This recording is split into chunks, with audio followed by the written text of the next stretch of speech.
welcome back to the ongoing Sanford Sports Series around COVID-19. We're trying to help as many athletes, parents, general human beings as we can through this time by tapping into the expertise of our variety of sports experts. Today we're back with sports performance specialist Andy Gillham, and we're going to kind of start peeling back the layers here, Andy. Since you and I last chatted on camera, that was early days. It feels like it was almost a couple weeks ago. Things continue to grow and evolve, which I think will be one of the ongoing scenarios. I keep thinking of, and I don't mean this to offend anyone, but I'm a history buff. So thinking about, like wars, world war scenarios that a lot of us have studied, and early on you're kind of minimizing, it's going to be okay, we'll be as normal as we can.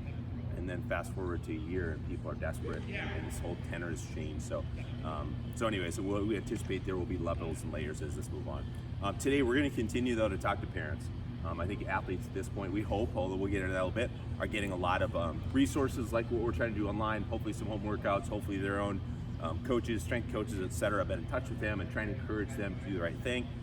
Parents maybe don't have those kind of coaches in their lives, or if they do, it's a boss that's maybe also stressed out or that's trying to adjust on the fly just like they are, and that can be challenging. And so we're gonna address you today, parents, and I'm among those. I've got 4 kids, Andy's got kids, so we're all dealing with this as well. So let's start there, Andy.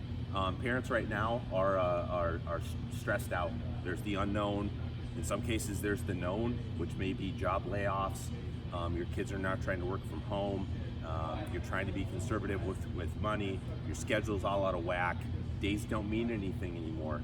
So let's start there. What kinds of things or what sort of recommendations do you have for parents, or what sorts of things are you hearing or seeing just general in society right now?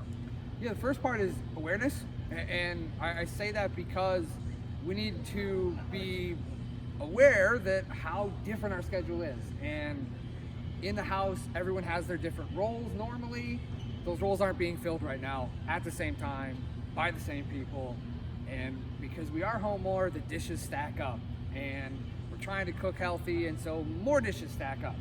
And a lot of times the underlying hiccups between family members of whose turn is it or how much are you contributing, they can explode in times like this, because we generally, in a stress situation, we respond better to a big stressor, a single big event, than we do the daily repeated hiccups. We are now living in daily repeated hiccups for all members of the family. Go to school, don't go to school, work from home, don't work from home. However, whatever your living situation is, it's different now. So let's dig into that a little bit then.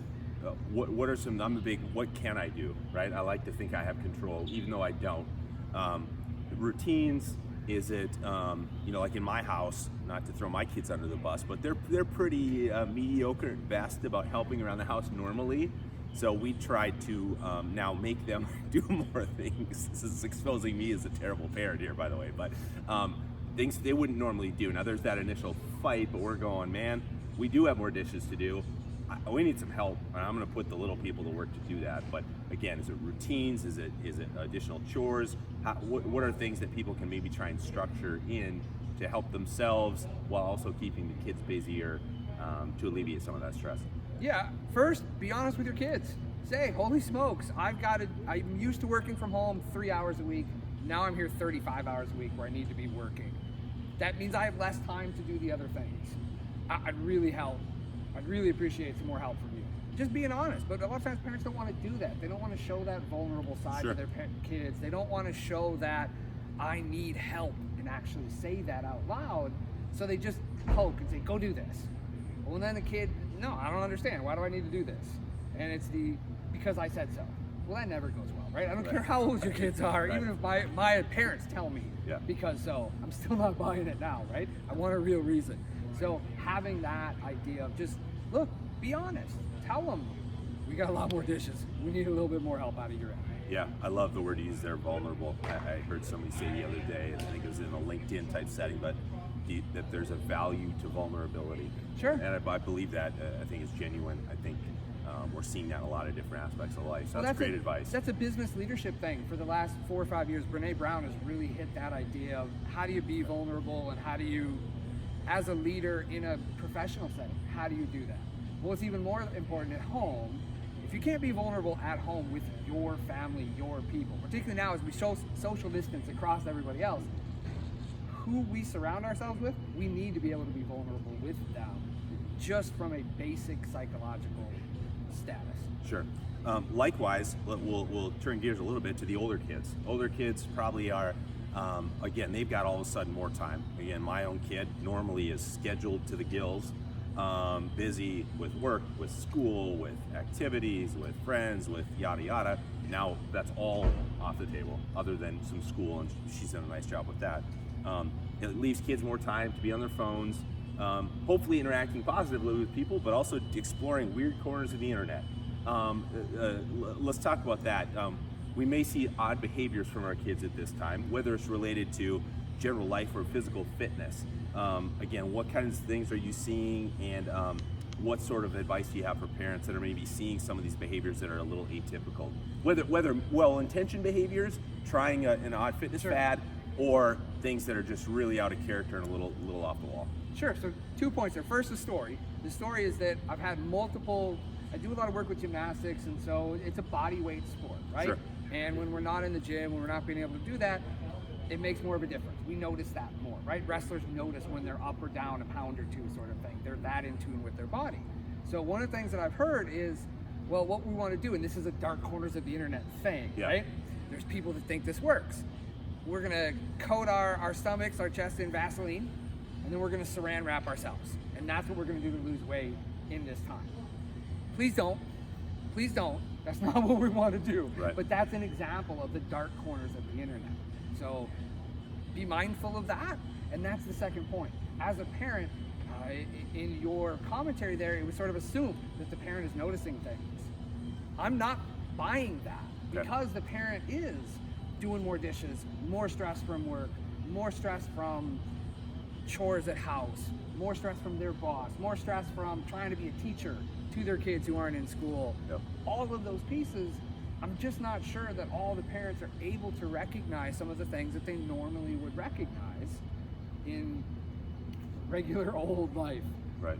I think you inadvertently just called me a decent parent there, so thank you, Andy. You haven't seen enough of my body work to know that, but good stuff there. How can parents help their kids through that? So let's just say now you either you're noticing the behavior, or now on your encouragement you're looking for those behaviors and you're seeing them. Again, being now stressed out parent, your first instinct or unfortunately your reaction is probably to sort of lash out. Why are you doing that? That's dangerous. That's not what your coach tells you to do, etc. But we obviously want to move beyond the initial stressed out reaction into helping in some manner. What would you recommend to those parents who maybe are now able to identify things? How can we offer up a solution or help the kid deal with what's going on and help them move towards more of a positive behavior? So the first part there, you had the right question to ask. Why? Why are you doing this? Are you so bored that you're just looking for any intellectual stimulus and that's why you found this? Or are you really, do you feel you need to lose some weight? And if so, then how can we help that? Maybe our family time, maybe we don't want to make as many cookies, right? There's all kinds of stories out there of we're baking our way through COVID-19. Okay, well, then we have consequences of that, right? Just like in normal life, we have consequences to everything we do. So if that's a concern in your house for some member of your family, maybe we want to try a lighter version, a healthier version of cookie, or now's the moment, right? We've got the extra supplies in the pantry that we need to use up. Throw something together that way. Or, okay, well, maybe we need to prioritize going for a walk as a family. Maybe we need to make that a priority instead of just we could do this. No, we will do this. There's a little bit of a shift there. So I would go back to, as you said, why are you thinking this is a good time? Yeah, to put a bow on this one, again, I think we're all creatures of routine and habit. And again, you look at our lifespans. I'm 41. Most of my high school life had a routine, my college life, my adult life, and now the routines are completely wiped clean. And because of that, there's so much uncertainty. You don't know what the next day, the next week is going to bring. Any tips or advice you have for parents on kind of like the mental side of how do you eat an elephant one bite at a time? What would you tell people that are struggling with that and ways they can kind of get through that? Is it focusing to the old, we hear a lot of coaches say it's one play at a time. Go ahead. Yeah, same thing I tell coaches and athletes, same thing I'll tell parents. Be where your feet are. It's one of my favorite little phrases. So when it's time to play that game with your kids, do that then. Play that game. Don't be thinking about the dishes in the sink. Don't be thinking about the work project you have to do. At that moment, play that game. And then when you switch to work, try to set up the boundaries with the kids of, no, look, I need 20 minutes. Give me 20 minutes uninterrupted. Watch a show, play a game yourself, do what you do depending on the age of your kids, right? But be where your feet are. Know what you got to do at that time and move on from there. Yeah, really good stuff. Okay. Big thanks to Andy Gillham, again, with the Sanford Sports Science Institute, our sports performance specialist. We'll be back very soon with again, peeling back the layers of this onion. Thank you guys for watching. Again, please abide by all of the various restrictions in your specific area. Take this seriously, and we hope you're doing well.